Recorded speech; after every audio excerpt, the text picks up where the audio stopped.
तुम धैर्य पूर्वक चलो, खूब सत्संग सुनो, नाम जप करो, फिर आप देखना ये नाम, ये धाम, ये रूप, ये लीला, जहां हमको पावन भाव करना चाहिए तो ये पापी मन वहां भी पाप का ही श्रृंगार रचता है हृदय में। इसीलिए कहते धैर्य रखो, नाम जप करो, पहले पाप भस्म होने दो। खुद भिखारी हो विषयों के, तुम दाता हो क्या?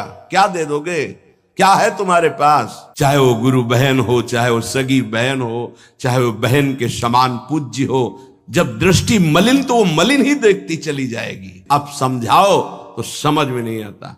उनको चमत्कार दिखाओ कि आज बोले नाम तो जीवन में कभी दुख ना मिले। बस तुम्हारे जपने ना जपने से प्रभु में कोई फर्क नहीं पड़ता, तुम में फर्क पड़ जाएगा। नाम जप करो, अपने विषय में सोचो, तुम्हारा मंगल कैसे होगा, तुम निष्पाप कैसे होगे, तुम्हारे दुखों की निवृत्ति कैसे होगी, तुम अपने कर्तव्य का पालन कैसे करोगे, तुम्हारा धर्म क्या है, इस विषय में सोचो।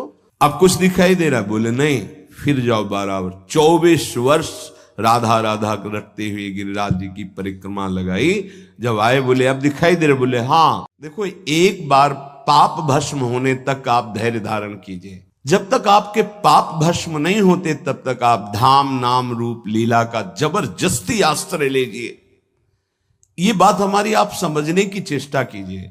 जब आप ये बात नहीं समझते हैं तो आप विचलित हो जाते हैं। अब हमारी तो अश्रद्धा हो रही है, हमारा काम नहीं बन रहा है, तुम नहीं समझते हो।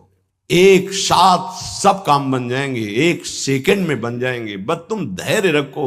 जब तक तुम्हारे पाप नष्ट नहीं होते तब तक तुम धैर्य रखो, फिर आगे का रास्ता तुम खुद भाग पड़ोगे प्रभु की तरफ। अभी ये पाप तुम्हारे अंदर संशय, विपरीत भावना, ये सब पैदा कर रहे हैं। तुम धैर्य पूर्वक चलो, खूब सत्संग सुनो, नाम जप करो, फिर आप देखना ये नाम, ये धाम, ये रूप, ये लीला कैसे परमानंद की बाढ़ आपके हृदय में लाती है। इन वस्तुओं का महत्व, धन का महत्व, भोगों का महत्व इतना बढ़ गया है कि हम प्रभु की बात सुनते हैं पर इतना महत्व प्रभु के प्रति नहीं आता। ये हमारा हृदय मोहाविष्ट हो गया है। गोस्वामी श्री तुलसीदास जी महाराज कहते, ये मोह से, मोह माने होता है अज्ञान, मोह अज्ञान से उत्पन्न हुआ भोगाकर्षण ये पाप है। ये भोगाकर्षण पाप हमारे हृदय में मल बन के लग गया, जैसे दर्पण के ऊपर मल लग जाए। अब ये करोड़ों और उपाय करो, छूटने वाला नहीं, बहुत ही पक्का मल लग गया है।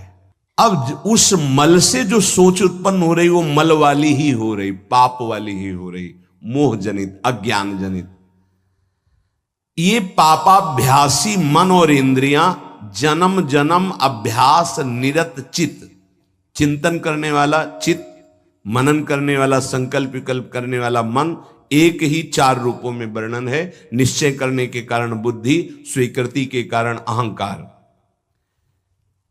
अज्ञान के कारण, मोह के कारण ऐसी कामना वासनाएं हुई जिससे जन्म जन्म पाप होते रहे। पाप हमारे हृदय में ऐसे मल रूप से चिपक गया कि सही बात दिखाई नहीं दे रही। जैसे दर्पण साफ करो तो अपना सही स्वरूप दिखाई दे, अब वो मल लगा है तो दिखाई नहीं दे रहा। अब जितने विचार हो रहे हो मल वाले हो रहे हैं। अब निर्मल वाणी उसको समझ में नहीं आएगी। संत महात्मा, शास्त्र, गुरुदेव, इनकी निर्मल वाणी उसके अंदर क्यों, म्यों, प्रश्न, संशय, क्योंकि मल है। जन्म जन्म अभ्यास इसी मल का किया है, अधिक अधिक लपटाई। जहां छुटाने का अवसर मिला मानव देह में, वहां और पोत रहा है ऊपर से पाप रूपी मल अपने हृदय में। आंखें मलिन हो गई, कैसे प्रभु को देख पाए? नहीं देख पाए। संत दर्शन, भगवत श्री विग्रह दर्शन, ये भी नहीं हो पाते। देखते हैं मलिन हृदय है ना, वो देख ही नहीं पाते। देखते हैं प्रभु के सामने गए, प्रभु में आंख नहीं मिला सकते, वो इधर उधर का विषय सामग्री देखी, दोष दर्शन किया, चल दिए। वो देख ही नहीं पाते जो देखना चाहिए, क्योंकि नेत्र मलयुक्त हो गए। क्या, कैसे मल? पराई माता बहनों की तरफ काम दृष्टि से देख देख करके, दूसरों के दोष दर्शन कर करके ये अपने नेत्रों को मलिन कर लिया। नयन मलिन पर नारी निरखी, मन मलिन विषय संग लागे। ये मन मलिन हो गया, क्या? विषय भोग का चिंतन करके। जिधर देखे, अब ये अभ्यास तुमसे महापाप कराएगा, भगवान के प्रति भी कर लेगा, ये देवी शक्ति के प्रति भी ऐसे ही मलिन भाव कर लेगा। जहां हमको पावन भाव करना चाहिए, तो ये पापी मन वहां भी पाप का ही श्रृंगार रचता है हृदय में। भगवान भगवान मुझे ऐसा दंड दे रहे हैं, भगवान है कहां भगवान? करो मनमानी पाप, तुम्हें भगवान दिखाई देंगे, तुम्हें भगवान से के निर्णय का पता चल पाएगा। इसीलिए कहते धैर्य रखो, नाम जप करो, पहले पाप भस्म होने दो, फिर आप देख लेना, फिर हृदय नाच पड़ेगा। ये ऐसा आनंद का मार्ग है, ये ऐसा थोड़ी कि तुम्हें कोई भुलावे में डालने के लिए क्या तुम दे दोगे? खुद भिखारी हो, विषयों के तुम दाता हो, क्या दे दोगे? क्या है तुम्हारे पास? अरे सच्चिदानंद बप्पू भगवान श्री लालजू महाराज का जिन्होंने आश्रय लिया, उनको किसी विषयों की चाहत रखने वालों के आगे हाथ फैलाने की जरूरत है? प्रणत कामदम पद्मजार्चितम। तो क्यों वो तुम्हें प्यार कर रहे हैं, क्यों वो तुम्हें दुलार कर रहे हैं? तुम्हारे मंगल के लिए कर रहे हैं। तुमको जो मिल रहा है उसको स्वीकार कर लो, तो तुम्हारा जीवन कृतार्थ हो जाएगा। क्या है तुम्हारे पास? अरे जिनके पास अपार धन है, वो भी चिंता और शोक से जल रहे हैं, क्योंकि मृत्यु उनका इंतजार कर रही है। मृत्यु धन से थोड़ी हटाई जा सकती है। मृत्यु का भय किसी पद से नहीं हटाया जा सकता, किसी वैभव से नहीं हटाया जाता। मृत्यु का प्रहार शरीर पर है, शरीर राग त्यागी ही मृत्यु भय से मुक्त है। राग का त्याग करना कोई खिलवाड़ नहीं है, भगवत अनुराग से शरीर के राग का त्याग होता है। यहां मलिनता बढ़ाते चले जा रहे हैं, वही भोग दृष्टि इतनी बढ़ जाती कि अपनी बेटी बहन के प्रति भी दृष्टि बढ़ जाएगी। कलिकाल विहाल के मनुजा ने मानत को अनुजा तनुजा। चाहे वो गुरु बहन हो, चाहे वो सगी बहन हो, चाहे वो बहन के समान पूज्य हो, जब दृष्टि मलिन तो वो मलिन ही देखती चली जाएगी। नयन मलिन पर नारी निरखे, और मन मलिन विषय संग लागे। मन बस वही भोगों का चिंतन कर रहा है, इंद्रिय विलासता का चिंतन कर, ये मलिन मन का चिंतन। संपूर्ण अंतःकरण मलिन हो गया। मान वासना, मेरा सम्मान हो, करो पाप कर्म और सम्मान की चाह रखो। कैसे प्राप्त हो पाएगा?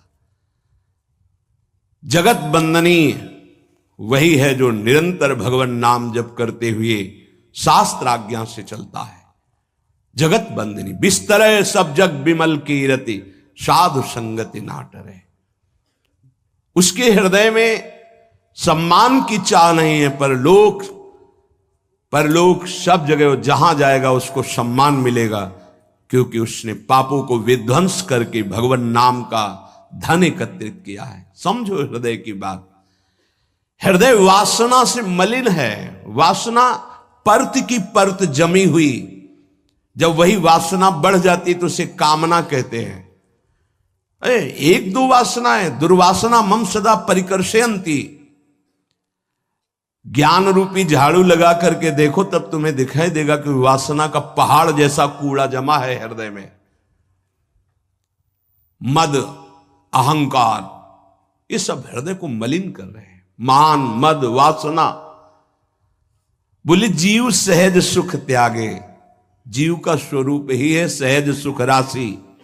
वो सुख बिंदुओं में भागकर पाप कर रहा है, अगर लौट आवे पाप नष्ट हो जाए तो वो खुद आनंद स्वरूप है, उसे किसी आनंद का अभाव नहीं है। पर मलिन मन, मलिन हृदय, मलिन नेत्र पाप पर पाप करते चले जा रहे हैं जन्म जन्म से। अब समझाओ तो समझ में नहीं आता। उनको चमत्कार दिखाओ कि आज बोले नाम तो जीवन में कभी दुख ना मिले बस। और जो कमा के रखा है उसको कौन भोगेगा? अवश्यमेव भोक्तव्यम कृतम कर्म शुभाशुभम। तुम्हारे जपने न जपने से प्रभु में कोई फर्क नहीं पड़ता, तुम में फर्क पड़ जाएगा। अगर भगवत विमुख हुए तो ये भी जन्म नष्ट हो जाएगा, तुम्हारा अहंकार काम नहीं करेगा। अभी मानव देह मिला, कर लो थोड़े दिन अहंकार, इसके बाद पता चल जाएगा। इसलिए अहंकार छोड़ो, शास्त्र आज्ञा, संत आज्ञा, गुरुजनों की आज्ञा का पालन करो, जिससे तुम्हारा हृदय महान हो जाए। उस महान को प्राप्त करने के लिए हृदय महान चाहिए। तुम्हारा स्वरूप ही है आनंदमय। जीव सहज सुख त्यागे, सहज सुख राशि। तू अपने को नहीं जान पा रहा, इसलिए देह भाव से पापाचरण कर रहा है। गोस्वामी जी कह रहे, मेरी श्रवणेंद्री भी मलिन हो जाती जब हम दूसरे की निंदा सुनते हैं। और ये बहुत अच्छा लगता है, जब किसी की निंदा हो रही हो तो सुनने में ऐसा लगता है जैसे कोई उसे राज्य पद मिल रहा हो। अरे सावधान रहना चाहिए। दूसरे की निंदा सुनने मात्र से उसके सारे पाप हमारे ऊपर आ जाते हैं। कहीं परनिंदा हो रही हो तो वहां का सिद्धांत है, कान में अंगुली डाले, राधा राधा, कान में इसलिए कि अब दोबारा शब्द ना पढ़ पावे, और वहां से खड़ा होकर चला जाए। यदि सभा में किसी की निंदा हो रही है और वहां आप बैठे हैं तो आपको वैसे ही अपराध लगेगा जैसी वो निंदा कर रहा है, या उसका विरोध करे। जैसे शिशुपाल श्री भगवान के लिए मलिन शब्द उच्चारण कर रहा था, भीष्म जी खड़े हो गए, महाभागवत है, अगर प्रभु के प्रति अब एक भी शब्द बोला तो भगवान ने कहा शांत हो जाओ, तुम शांत हो जाओ, तुम मत बोलो। कुछ राजा शिशुपाल के पक्ष के थे, तो आवेश में भीष्म जी आ गए।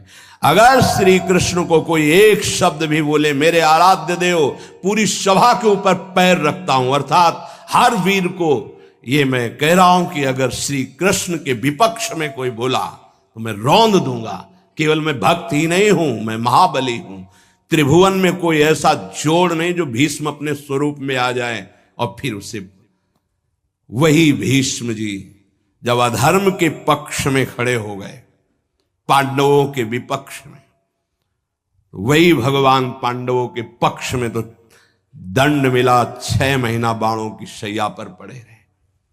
अधर्म के कारण परास्त हुए ने, ऐसे महावीर महाभागवत को कोई परास्त कर सके असंभव।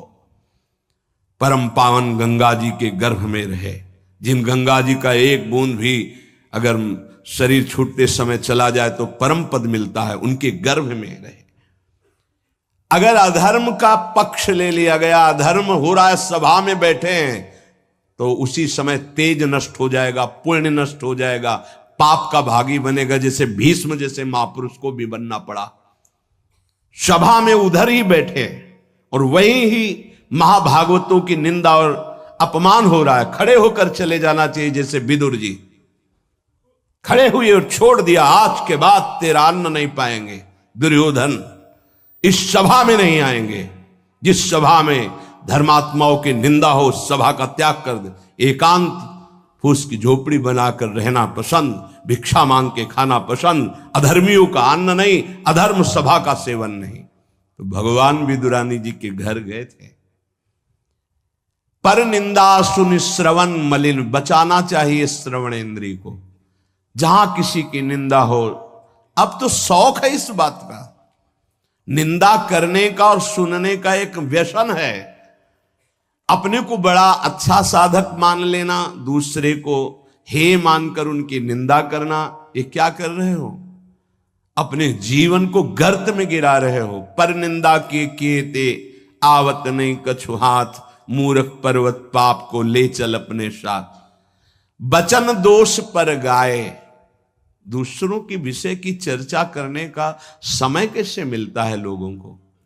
नाम जप करो, अपने विषय में सोचो, तुम्हारा मंगल कैसे होगा, तुम निष्पाप कैसे होगे, तुम्हारे दुखों की निवृत्ति कैसे होगी, तुम अपने कर्तव्य का पालन कैसे करोगे, तुम्हारा धर्म क्या है, इस विषय में सोचो। दूसरों के विषय में बोलने की हमारे पास समय वृत्ति कैसे है? ना तो वृत्ति होनी चाहिए ना समय। पर निंदा सुनकर श्रवणेंद्रिय मलिन हो गई और पर निंदा करके वचन मलिन हो गए, और अपने प्रभु से विमुख होकर, हरि से विमुख होकर सब अपवित्र हो गया। शरीर अपवित्र, इंद्रियां अपवित्र, हृदय अपवित्र, स्वभाव अपवित्र, शास्त्रों में बहुत वर्णन है। पाप नाश के बहुत से उपाय हैं, बड़े बड़े व्रत, कृच्छ चंद्रायण आदि व्रत, उपवास करने से कुछ पाप क्षीण होते हैं, लेकिन पाप प्रवृत्ति का नाश नहीं होता। शास्त्र ज्ञान भी पाप निवृत्ति का उपाय है, तपस्या भी, बड़े उपाय शास्त्रों में वर्णन किए पाप नष्ट का। गोस्वामी जी कह रहे भगवान के अनुराग के बिना, भगवत प्रेम के बिना जड़ मूल से हृदय निष्पाप नहीं होता। पाप की जड़ है प्रवृत्ति, वासना, कामना, तृष्णा, स्पृहा, इनका जड़ से नाश हो जाता है जब हृदय प्रेम से द्रवित। अपनापन जब प्रभु से होता है, मेरे प्रभु, जहां हृदय में द्रवण क्रिया हुई, आंखों में अश्रु बहे, वो जो पवित्रता होती है, मम भक्ति युक्तो भुवनम पुनात, लोगों को पावन करने की सामर्थ्य उसमें आ जाती है। ये अनुराग प्राप्त करने के लिए मानव देह मिला है, हरि अनुराग। प्रेम प्राप्त करने, कहां प्रेम लग, जरा सी बात हमारे प्रतिकूल हो, हमारी गुरु निष्ठा, भगवान निष्ठा, पता नहीं कहां माया किस कोने में कर देती है कि उस समय में हम केवल उस सामने अनुकूलता को देखते हैं, प्रभु को नहीं देखते, प्रभु के विधान को नहीं देखते। ये नहीं समझ पाते कि हमारे सामने प्रश्न उपस्थित हुआ है, अब हमें अपनी इष्ट निष्ठा, गुरु निष्ठा को परिपक्व रखना है। साधन में उन्नति, अपना पुरुषार्थ और गुरुदेव की कृपा, भगवत कृपा दोनों चाहिए। अगर पुरुषार्थ नहीं करोगे तो कृपा है उसका स्वाद नहीं ले पाओगे। कृपा रसोई बना करके सामने रख देना थाल, पुरुषार्थ उसे पाना। पूज्यपाद श्री उड़िया बाबा जी महाराज कहते, साधक का प्रयास और भगवान गुरुदेव की कृपा, ये दोनों सिद्धावस्था की प्राप्ति में अत्यंत आवश्यक हैं। कायर बन के हाथ पे हाथ रख के बैठ जाए कि वो कृपा से सब हो जाएगा, ये कायरता कृपा नहीं सिखाती, ये कायरता है। पुरुषार्थ, जितना हम में अध्यात्म बल है उसके अनुसार हम चल रहे हैं, बकाया सब कृपा से हो जाएगा, पक्का हो जाएगा। मन क्रम वचन छाड़ी चतुराई, और भजत कृपा करिहे रघुराई। मन से, वचन से, कर्म से ये चतुरता छोड़ो, अब सब कृपा से हो जाएगा। तो तुम प्रमाद करो और तुम्हारे ऊपर कृपा का प्रभाव जागृत हो जाए, ऐसा कभी नहीं देखा गया। जितना आप में सामर्थ्य मिली उसको लगाओ, शेष चिंता मत करो, कृपा पूरी कर देगी, पर आपको लगना होगा। साधक का पुरुषार्थ, निज चेष्टा और भगवत गुरु कृपा, ये सिद्धावस्था को प्राप्त कराती है। साधक का पुरुषार्थ अगर नहीं लगेगा तो विपरीत दिशा में चला जाएगा, असाधन बनने लगेगा। उपासक गुरु को कभी मनुष्य न समझे, भगवत विग्रह को कभी धातु का न देखे कि पत्थर की मूर्ति है कि अष्ट धातु की है कि ये काहे, ऐसा कभी प्रश्न न करे। इष्ट देव का अवतार होता है अर्चा विग्रह रूप में, अर्चावतार। दो प्रकार से प्राण प्रतिष्ठा होती है, एक होती मंत्रों के द्वारा और एक होती भाव के द्वारा। निरंतर जो मंत्राकार वृत्ति की हुई, भजन में डूबे हुए महापुरुष है, जब तदात्म वृत्ति से श्री विग्रह की तरफ देख ले, उसी समय हलचल पैदा हो जाएगी, प्राण प्रतिष्ठा हो गई। छाती से लगा लिया, प्राण प्रतिष्ठा हो गई। मंत्रों का एक अनुष्ठान वैदिक सिद्धांत से और एक है भाव सिद्धांत। धन्ना जाट के भांग के बट्टा में कोई प्राण प्रतिष्ठा मंत्र से नहीं हुई, भाव से भगवान प्रकट हो गए थे। सिलपिल्ले बाई के भाव से भगवान प्रकट।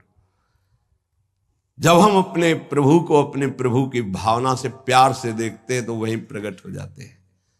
जैसे खंभा फोड़कर नरसिंह भगवान प्रकट हो गए प्रहलाद जी के लिए, भाव से देखा।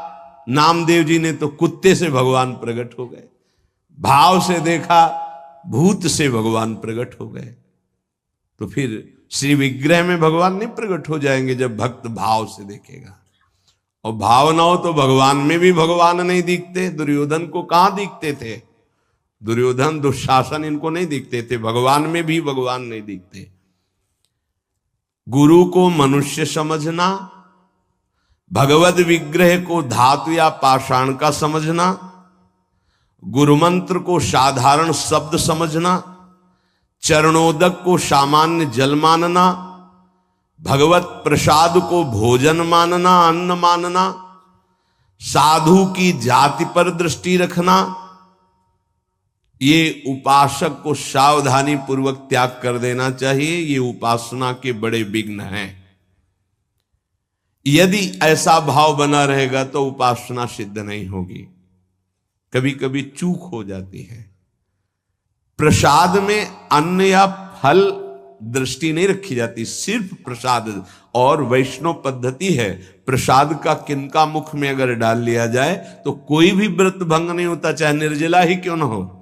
भगवत प्रसाद में ये भाव नहीं रखा जाता कि ये अन्न है या अमुक वस्तु है, नहीं। प्रसाद में यदि भोजन अन्न वस्तु, आज अन्न है तो कल प्रसाद कैसे हो जाएगा? प्रसाद तो सिर्फ प्रसाद है और उसका किनका डालने से हर व्रत की पूर्णता होती है।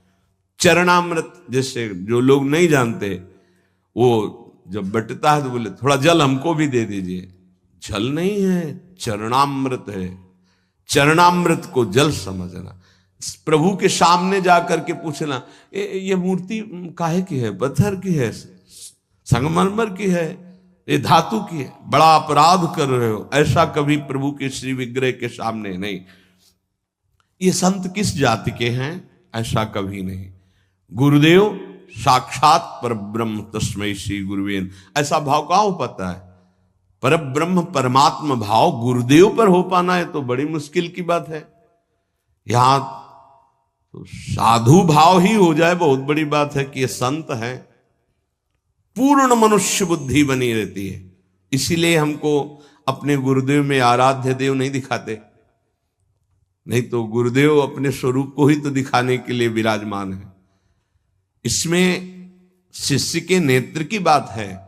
गुरुदेव तो कृपालु हुए हैं। जब हरिव्यास देवाचार्य जी अपने गुरुदेव के पास आए तो जब शिष्यत्व की बात की तो उन्होंने कहा, तुम्हें कुछ दिखाई दे रहा है? बोले नहीं, जाओ 12 वर्ष गिरिराज जी की परिक्रमा। फिर आए, राधे राधे। अब कुछ दिखाई दे रहा है? बोले नहीं, फिर जाओ 12 वर्ष। 24 वर्ष राधा राधा रटते हुए गिरिराज जी की परिक्रमा लगाई। जब आए बोले अब दिखाई दे रहे? बोले हाँ, आपकी गोद में प्रिया प्रीतम विराजमान है। ये अब दृष्टि आई। गुरु को मनुष्य मानना, प्रायः मनुष्य ही मानते हैं। हमें लगता है कि 1000 में कोई 1-2 ऐसे होंगे जो ये भाव हो कि गुरुदेव हमारे ब्रह्म हैं। छवि या मूर्ति विराजमान करके तो पूजा सब करेंगे, लेकिन मनुष्य बुद्धि या बहुत संत बुद्धि, उसमें भी प्रश्नवाचक चिन्ह। साक्षात पर ब्रह्म कहने को तो सामने जाके बोलेंगे गुरुर् ब्रह्मा गुरुर्विष्णु गुरुर्देव महेश्वरः गुरु साक्षात पर ब्रह्म तस्मै श्री गुरुवे नमः। विचार करो, इसमें से एक भी माना है तुमने? गुरु को ब्रह्मा माना है या हरि माना है या शिव माना है या साक्षात पर ब्रह्म माना है? बड़ा मुश्किल है। केवल कह देना अलग, बोले होना भी तो चाहिए साक्षात पर ब्रह्म। केवल बातों से कोई पर ब्रह्म थोड़ी हो जाता है। तो पाषाण में पर ब्रह्म था क्या? वो तो अव्यक्त था, तुम्हारे भाव से व्यक्त हुआ ना।